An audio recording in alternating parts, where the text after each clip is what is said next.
Everyone, welcome to Zeitgeist Zealots. I'm Forrest. No, I'm Robbie. And sorry we've been gone for a while. I think we've just had some people unable on certain days, and I'm unable on certain days. So it's just... Forrest over here just caught the COVID. That's true. I got the Rona. So if I sound a little huskier than usual, that's why. But yeah, today we're going to talk about the House of the Dragon finale. And we're going to talk about the latest Andor episode. And so it shouldn't be too long of an episode. But yeah, House of the Dragon. So, I know Matt said that nothing happens. And he was, I'd say, 80% right. Something interesting. There was stuff happening. Well, a lot of it's thrown at you at the end. Yeah, something did happen at the very end, but the large majority of this episode was just people standing around talking, and it was really just the last episode where it was from Alicent's perspective, and it was all in King's Landing. This episode was all from Rhaenyra's perspective. It was all in Dragonstone. Yeah, them hearing it. Yeah, so it's other news that Aegon's been crowned, and what's her name? Rhaenys, the older Targaryen lady. It's pretty much just telling she could have just ended the series just by cooking, right just cooking them alive there. The series would have ended right there, fine. But now they got stretched out into 4 seasons.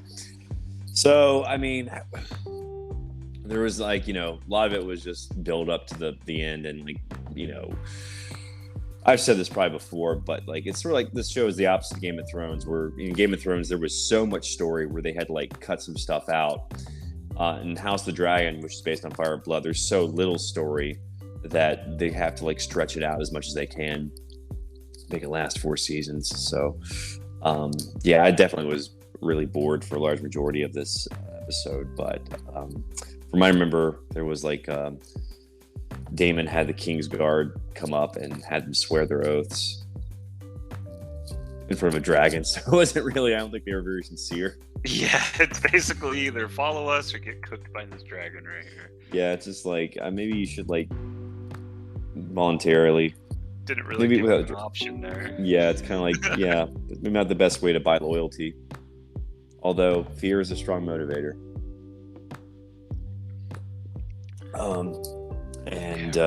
Rhaenyra has her kid early after hearing the news. Oh yeah, that's right. So we have another birthing scene. The 50th show. How many is that? At least 3. I don't even know how many children she has now. She has the 2, sons of Harwin Strong, and I think she had 2 more with Daemon, and this was the 3rd one with Daemon. So she has she was supposed to have 5 total, but hell, I don't know, she could have more. And then I don't even know who the 2 girls with the white hair are. Are they? I keep mixing up the whole family tree because they keep recasting them every episode. Yeah, of who's really, and they all have the same names. They all have the same names, Joffrey, Viseria. It feels like you need to study a family tree to really follow some of the things. It's you really do have to watch the YouTube videos about the lore of Westeros to understand this show. So I'm just but yeah, I mean, it's confusing, but I don't know. Corlys Valerian finally came back into the show. He was gone for 2 or 3 episodes. It was he had to take back the stepstones. That would have been interesting to watch, but they're just no, let's just focus on the family drama. Not the so soap opera with dragons. Valerian came back, and he pledged loyalty to Rhaenyra's, whatever her name is, even though Daemon killed her brother, killed his brother. Remember that?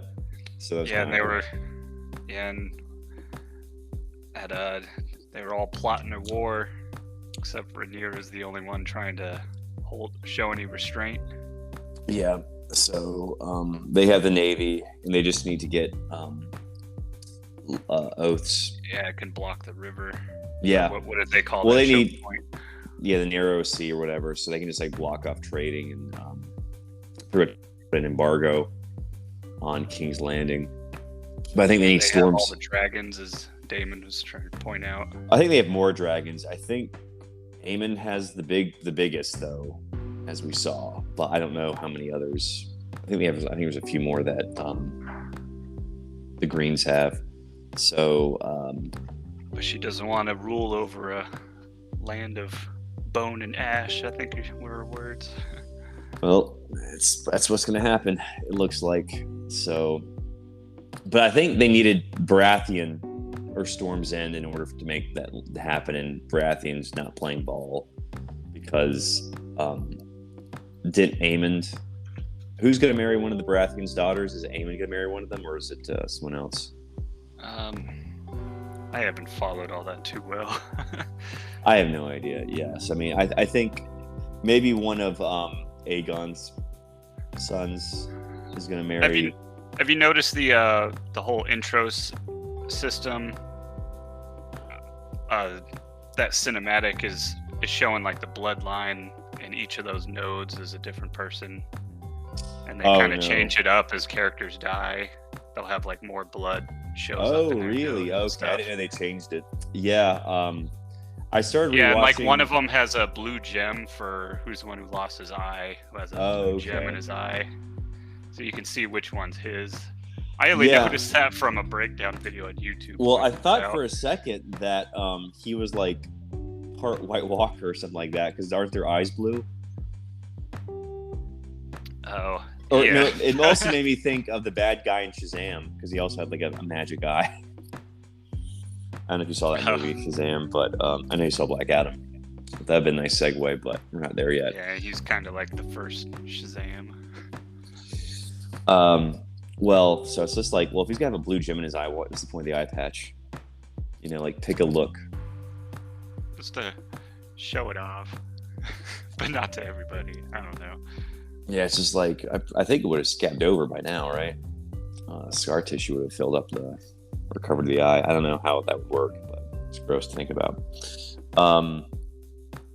So at the end of the episode, something actually happens. We have like a dragon chase, and Aemond. Oh yeah, Rhaenyra's two sons agree to go out by dragon because it would be the fastest way. I know. Tell everybody. Yeah, the older one, which I don't know if would dragons really be faster than ravens. I mean, I guess I would think ravens. So. I mean, I guess dragons are heavier, so maybe I don't know. I'm sure the aerodynamics would work. I figure something smaller and lightweight could fly somewhere faster. They could flap their wings faster than a dragon, but whatever. They should maybe just said like it makes a bigger statement instead of dragon than a raven. So that's true. Mm-hmm. But I don't know about dragons flying faster than ravens.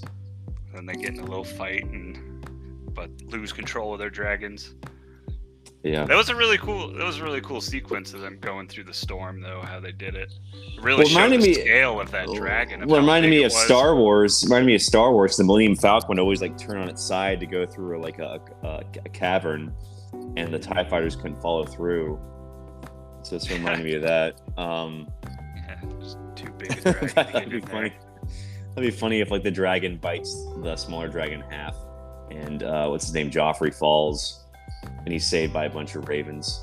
He's just like riding ravens. I told you the ravens were better. Yeah. But I'm guessing he got eaten by the dragon. It looks like. If he didn't, he fell to his death. Well, I think in the background you could kind of see him falling. Oh, okay. Yeah, I can't remember, but it made it seem like he bit him right where he was seated, so. Yeah, and he's just like, no. So just going to show you he's not really in control of telling the dragon to do that. Yeah, so it's kind of like. And then he basically started a war right there. It's like, oh crap! She was trying to hold back fighting anybody, but once she killed her son, it's probably over right there. I know, he was just like, I am so grounded. I wonder how he went back and told everybody. Did he tell them exactly what happened, or did he kind of like change it up a little? They didn't really say. It probably wasn't really it even any words. It probably would have been smart to not say anything, but I don't know. I guess I don't think they were From explaining. From what I heard, how it happened in the book was someone told me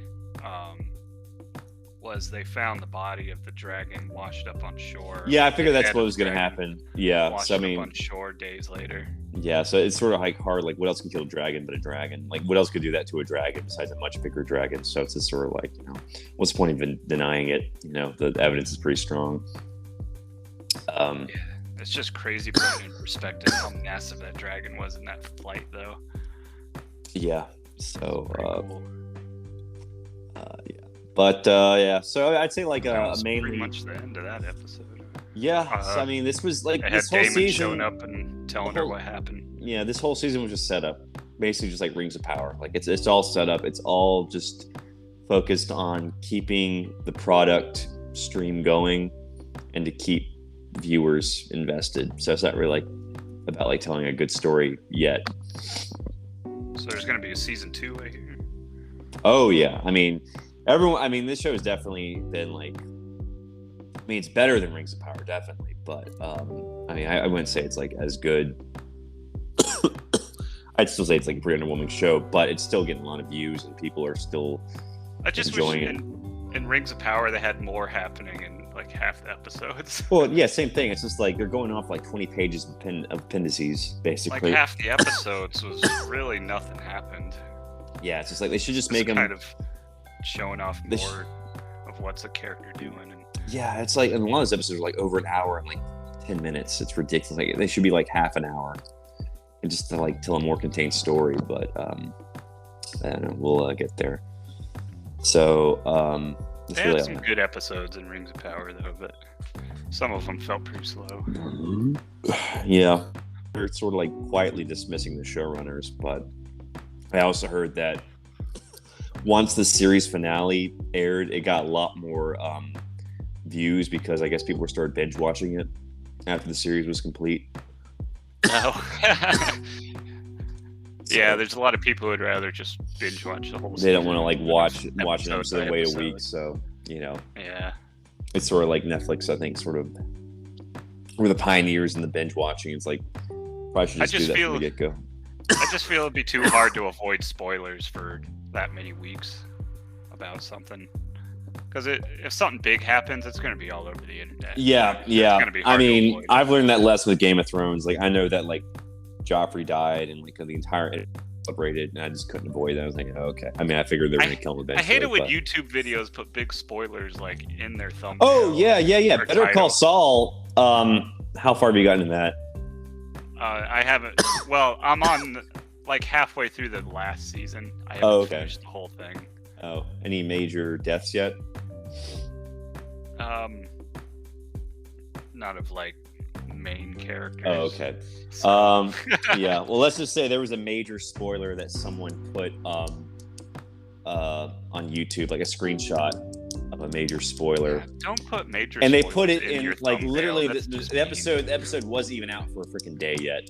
It was like the morning after. It come out, and I haven't got around to seeing it. I was like, oh my gosh, are you serious? Do it for clicks, but all the people who don't want to know that scrolling through. I'm just like, you bastards. Like, at least wait a week. Or at least don't put it as a screenshot. And definitely don't put it in the title. Yeah, mention it in the video. Don't put it as your thumbnail. I was so angry. Like, that would have been so enjoyable to see, like, for the first time. But, like, knowing it was going to happen, watching the episode, I was like, It definitely ruined probably one of the most shocking moments in the show for me. So, but yeah. So House of the Dragon, I think we'll definitely see season 2. I don't know. I mean, this show's adequate. I'm not as obviously not a big Game of Thrones fan as people online. So it was definitely. Well, you just started with season 2 or 3. I'm almost done with season 2. I got like 3 hours left of the last book. I got to read through or listen to. But there are definitely some changes in the show from the book already, even though like the season's pretty faithful to the main story of the book. It's just like there's some character interactions that don't happen in the book that happen in the show. Because like all the chapters in the book are from a certain character's point of view. So if that character isn't talking to a certain character, they're just going to be mentioned in passing. They're not going to like actually show them. But in the show, it actually shows them talking and shows certain things happening. So it's cool that the show does that. But some characters are just like omitted. Like I said, before, like there's so much story in Game of Thrones. There's like so many characters, so many ancillary characters in like season 2. It's just there are just some that aren't even acknowledged or brought in.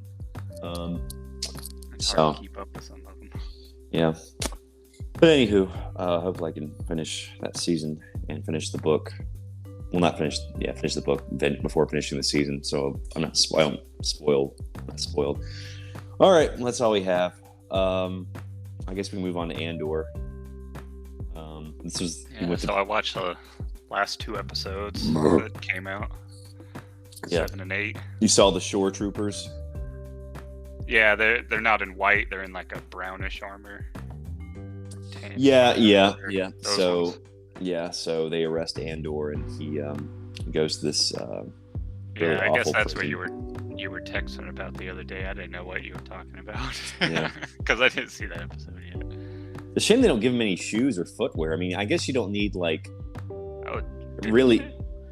They can they'll have to go around barefoot. That just seems like it's a safety hazard. They could drop something on their toe. I thought you were talking about the shore troopers. I didn't see that. They got all this armor, but then they're in like sandals or something. That's what I meant, like the Baywatch parody. They're just like running around in slow motion, but like they have their helmets on.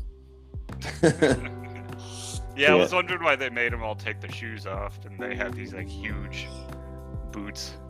Yeah, I mean, there's like an electric current going through the floor that they can activate. It seems they really should give them some sort of footwear because A, they're going to get blisters. B, it's not really sanitary. Like just walk around barefoot on while you're working with like heavy industrial equipment. But then they can't press a button and shock them. Don't give them insulated footwear. You can still get electric. Just don't give them shoes with like rubber at the bottom. Have some like metal contacts inside it or something. Or just have guns like any other prison. It's not that hard to like keep prisoners in line. But yeah, it just doesn't seem very smart, because they get sick just by walking around like with no feet, with no shoes or socks, or anything covering their feet because they can step on something, get tetanus, So it's just that Empire's version of PC, even though it's still not that great. But hey, we're not using guns. We're not using shoes either, so it's just like no shoes, no shirts, no slave labor. Hey, they give them unlimited food and water, even if it's like tasteless food. They said like the top table gets actual flavor in their food. Yeah, so it seemed like a pretty awful prison. So it just seems he probably would have been better off staying on was it Xerix or Ferrix? That sucks. So he really wasn't doing anything. He literally was. Well, you understand why everyone was running away from the shore troopers, because they know they literally throw people in prison without due process. So it's like they were running away from a reason. They probably hadn't done anything either. They just like knew if they get caught, they're going to go to prison. Yeah, he's just trying to casually walk away, but yeah. So it's just like even though he did do something, but it wasn't for what they were arresting him for. Yeah, it's like they were just like rounding up people on the beach because I guess they had like a quota for. You look sweaty. I know you did something. Yeah. It's hot out here. Yeah, so it's just like, they were smart to run. It's like nothing you can do. It's just like a totalitarian system. But yeah, so I guess the rest of the episode was like, there was like, we saw a bit more in Ferrix. I guess his stepmother tried to do something, but she got injured, but we never saw her do it. It was really weird. Oh yeah, something about opening another entrance or something. She was doing something to help the rebellion. It had something to do with the hotel, but we didn't actually see her do it. So I thought that was a very strange, creative choice. Just showed her being injured. Oh yeah. And we saw the return of his friend from the first episode, or I guess the first 3 episodes, like his construction worker friend. We hadn't seen him for a while. He was talking to his ex-girlfriend, and they're wondering where Andor is, and they're watching his mom. The rebellion's also wondering where Andor is, because that one girl's trying to kill him. Remember the blonde chick? She was like ordered by what's the guy's name? Luthen? Yeah, Luthen's assistant ordered her to find and kill Andor. So they're on Ferrix looking for her. And I guess it's confirmed that she's in a relationship with the Indian chick. I think it was like hinted at, but they finally confirmed it, I think, this episode. So yeah, and they catch that one girl. Oh yeah, that's right. Yeah, because in the episode, the female Imperial officer. Yeah, they notice her in the crowd. She tries to run away. It was interesting. She was just like, "You want me to take him out?" And she's like, "No, I want her to see him." And then as soon as they bring her in, she's like, "Get him out of here." Yeah. It was all just tactics. Let her see what's going on. Well, just I guess maybe, just like sure, like if you don't cooperate, this is what's going to happen to you. This will be you. All right, now get in the same chair. Yep. So I'm wondering if Bix is going to be sent in the same prison. So I guess does anybody? I don't think anyone knows where Cassian is, do they? No, but if you notice, I wonder how they're going to find that out in the next couple. I'm guessing either Luthen or someone else is going to find out. Bix might be sent to the same prison, but it looks like there's already some. They still has two prisoners signing each other from across the hallway. So, wonder what they were talking about. Sports scores, who knows? Oh yeah, and I wonder what they have them building. They didn't really tell them, did they? Probably like weapons or like equipment. Or a lot of the same thing, whatever. It's just like slave labor, which a lot of. I was thinking it was parts of some robot equipment or something. I don't know. Yeah, it could like weapons, just equipment. Who knows? Sorry. Wow. Just talking too much. So, we saw this two prisoner science. So there might be already be rumblings of a prisoner riot or a prisoner uprising because they mentioned they could double your sentence at the end anyway. So that's messed up. I know Andy Serkis said I only have 200 days left, but I'm not. I have a feeling they might increase his, and he's like, all right, let's just throw a rebellion, because if there's no chance of us ever getting out, then what's the point of even working? If they're just double your sentence when you're about to get out, so there might be a prisoner riot or uprising. So there was remember that one guy committed suicide just by stepping on the hot floor. Oh yeah, that shows you how awful it is. So. We also saw that they showed those that robot from Rogue One. Oh yeah. So that was a nice. It was that same type of robot. Yeah, so I don't know if it was the exact same one that he was friends with in Rogue One, but I don't think so because there was two of them. I think it's just the same type of robot. I saw him walking up the hill. I was wondering if it was just a reference or he was actually. Probably just a reference, but I don't know if it's gonna be the exact same one that choked him. It's gonna be the one that's his friend in Rogue One. So probably not. Yeah. What else? So we saw Saw Gerrera in this episode. I guess it's the first time we've seen him in live action since Rogue One, right? Yeah. I mean, I think he's been probably been Rebels and Bad Batch. I think it was Bad Batch for a little bit. Was he in Boba Fett or he was Kenobi? He was in the Clone Wars, wasn't it?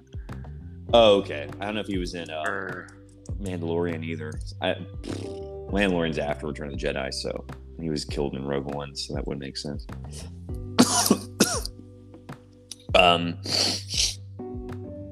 So yeah, Saw Gerrera's in this, and I guess he and Luthen were arguing about there's not really any unity among the rebellion. Or there's different rebellions going on, the Gorman Front and some other things he mentioned. So he was trying to trade parts for him to meet somebody. I wasn't familiar with who they were talking about though. Did you? Well, Luthen was listening in on Bix, and she was trying to find Andor, and they're all trying to find Andor. And I don't know if Saw. I think the thing with Saw was something different. So, he couldn't. Andor, so he was better call Saw. So, but he and Saw couldn't make an agreement. So, because apparently there's the other rebellion groups don't share the same politics as he does. So they're agree to disagree.